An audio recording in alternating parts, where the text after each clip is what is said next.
I want to talk to you for a moment about energy. A lot of us don't realize it. And of course, it's not something people walk around thinking about, but it's a real thing on how energy impacts us.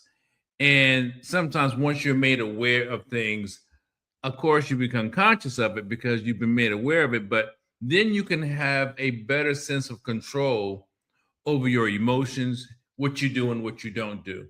And if you're always wondering, why do you feel this way or why do you feel that way, this episode should be helpful to you. So, folks, I'm Sir Charles Carey. Resilience and communication focus is my area of expertise. Yes, I am a peak performance strategist, but we're in the midst of a rebranding, and I just want to put it out there for what it is. We've all gone through different iterations, but today the focus is not about me per se. It's about something that I know I've experienced, and I'm hoping that what I'm going to share with you will enlighten you accordingly, because we all need to be enlightened from time to time. What's called an emotional contagion. An emotional contagion is when you are impacted by another person, or another person is impacted by your energy, your body language, your gestures, things like that. If you ever realize, when we hear in the news about something happening with a mob of people, one thing may happen, then another thing happens, and before you know it, a whole group of people decide to go and do a certain thing. Yes, there are times when people have already made up their mind, but if you're in a bar, if you're at a party and you're there having fun, usually the group wants to have fun as a whole, but the group does not normally decide to do one specific thing that's positive or negative in most cases. Now, if you're in a party or at a party and your song comes on and you're like, oh, that's my song, you start dancing, you're into it. Well, 9 times out of 10, you're not the only one that likes that song. And because it hit you and you express how much you like that song, and you started really dancing and expressing this excited energy, and someone else, maybe on the other side of the room, they hear the song and it's their song, they like that song too for whatever reason, and they hear you go, oh, now they're gonna like, yeah, that's my joint, right? Or whatever their expression is. The point is, that's an example of an emotional contagion, because you did something and they can identify with it, or they can relate to it, or they like it. Now they feel the freedom to act out. And before you know it, if there are other people that like that song, they will do the same thing. They will start dancing more and smiling and really having a great time and really enjoying that music, that song. Well, the same thing happens in the negative as well. If someone is rubbed the wrong way and someone near them hears that and they have a similar philosophy or outlook on life, then it's easy for those two people will take that negative interaction or that negative word or that negative whatever it is, and then they may sort of join forces because they both feel the same way. And in emotional contagion, it also relates to your body language, your tone, your energy, your gestures. And a lot of times, as we watch the news, as we scroll on social media, we get emotionally charged by something we read, something we see, and we respond accordingly. We start typing all these negative things. And if it's positive, we start typing these positive things. So it doesn't matter whether it's negative or positive. It's just something that people can relate to within each other. And again, it's energy. It's transferable energy. And that's the thing that, if you ask someone, why did you do that? I don't know. I don't know. I don't know. Right. And it's like, hold on. You are usually, if you're an adult, you are of sound mind. You are an adult. You did a specific action, whether it's positive or negative, and you can't say why you did that. If it's positive, did you do it because you like something? If it's negative, did you do it because you did not like something? However, again, bringing the message home, many of us are impacted by those things. Many of us carry that energy, that feeling, that sensation, that mood, maybe from your work, maybe from an interaction at a gas station, maybe from an interaction at a store. The clerk or the salesperson did not know uh, the answer to your question. You know, if you had something in inventory, they didn't know to find out, they didn't know how to find out. You seem to have a better understanding on how to get to the bottom of the question or the answer that you wanted, but the salesperson does not, and you got frustrated and you come home and you think you forgot it, but when you walk in the door, you're still a little annoyed. And your kids or your spouse may say, "Hey, what's up? What's wrong?" You say, "Nothing's wrong." And then before you know it, the two of you are going back and forth. Emotional contagion.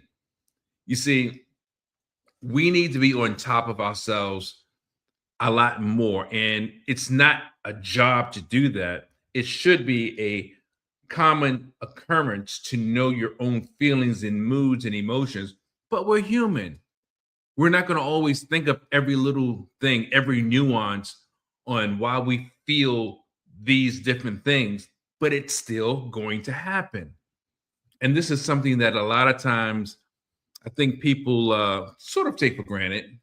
It's not intentionally necessary or necessarily intentional, but it's something that happens because you may be thinking about, I don't know, making payroll balance at the end of the week, and all these other little things before the end of the week are building up. So you have all these stresses on you, right? All these tensions on you. So you're not thinking about why you feel the way you feel, but it's still going to be a part of your reality. When I think about the fact that communication, because energy is transferable and how we treat each other, good or bad, it's a part of the communication factor. We have to realize that 55% of our body language is communication. Or if I say it a different way, communication is 55% of our body language. You tell on yourself with your body language, the way you move or don't move.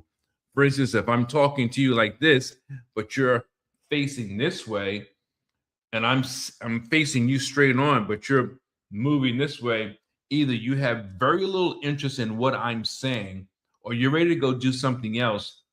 Though you may find it interesting, your focus is on something else, body language. But if I'm talking to you and we're facing one another and we keep going back and forth, we're tuned in to what one another is speaking about or whatever the topic may be. And, they say 7% is the words that we use. So I tell people a lot of times, I listen to what people say, but I also listen to what people don't say or how they say things, because that tells a lot. And then there's another 38% that speaks to tone. How are you saying something? How does it come across? Is it aggressive? Is it dismissive? And all of that is part of communication. It all plays a part in how we engage one another. And I think a lot of times, again, we just do not think about it. We don't consider it a big part of, our day or a big part of the interaction we may be having with someone, but it does matter. And it also matters how you interact with your family. Imagine how treating your children. Imagine how they're feeling, but they can't really put their finger on it. They can't tell why mom or dad or their guardian seems to be not interested in what they're trying to say. They feel that you're not paying attention to them, or you're so riled up into something else. And it could even happen on the positive. Again, you could be so interested in the fact that you got a bonus and now you're going to go spend your money on this or that. When you get home, you're glad to see your family, but you're thinking about what you are going to do with that money, or how you are going to be able to, maybe be relieved over something. Whereas they just want to say, hey, I did this today, but you're so excited about something else that you're really not connecting with them. So it works in both ways, positive ways, and it works in negative ways. And I know it because I am a word person. I am a personality type person, and I'm not saying that I'm a disc assessment expert. Many of my colleagues are disc assessment experts or Briggs Myers experts, but just to be in touch with your fellow man, to have social awareness is really all it takes to understand when people are really connected or not. And I'll share this example with you, and I'll let you go back to your day if you're checking this out.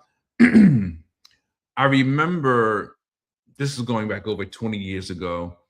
I applied for a job, and I think the first time, I forget where it was, but the first position I did not get.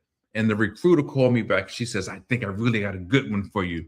So I went back to the company and I interviewed again. And you're going to know what I'm talking about as I describe it. There's something called mirroring. And I decided to mirror that the night before, maybe a couple of days before. I saw a PBS interview about communication and body language and things like that. And they were expressing the fact that if you want to win someone over, it's good to learn how to mirror. And I did that. I actually followed their directions, and I found it fascinating because, one, I like people anyway. Two, I wanted and needed the job, and I did all that I could do to get the job. So as I'm being interviewed, and the gentleman, he's sitting back, crossing his legs. So I sat back also, and he's asking me questions about myself, and I give him the answer. And then he sat up and he said, this, that, and the third. So I sat up and gave him the answer, and then he moved a different way, and I moved a different way. And it's not about mimicking or making fun of someone. It's body language relatability. The way that we smile, the way that we move, the way we engage makes people feel comfortable or not comfortable. So after going through this interview with this gentleman, and he asked me everything. I give him my resume. I answered all the questions. He said, okay, well, that's pretty much it. I don't have any other questions. I stood up, and he says, wow, that was a pretty good interview. And I was laughing inside of myself because that was the first time I intentionally utilized mirroring to get a job. And that job lasted me for about 19 years. Well, I stayed at that company for about 19 years. Can't say that every interaction at that company was great, but it did work. And that really confirmed me with me and within me how to relate even more so with people, how to identify, how to read people, if you will. So emotional contagions are a real thing. It's something that you shouldn't take for granted. You should be very aware of it because, again, intentionally or unintentional, our energy, the way that we behave, the way that we act and don't act, things we say and don't say, is and can be transferable. So maybe we should do less watching of the news, more responsible social media scrolling and spending less time, or responsibly spending time on social media, so that we get more out of it than it gets out of us. Because sometimes I believe it can take you down a rabbit hole, and before you know it, you've lost time, not realizing where the time is gone, because it's grabbed your attention, and before you know it, it's taking you through a whirlwind of emotions by the things that are there. And you didn't go there for that, but yet you're still exposed to it. So just realize that energy is transferable, and that we have to be responsible and the custodians of our own energy. Remember that no matter what you do, because when it's all said and done, if not you, who? And if not now, when? Radiate the brain and change the game. I'll see you next time.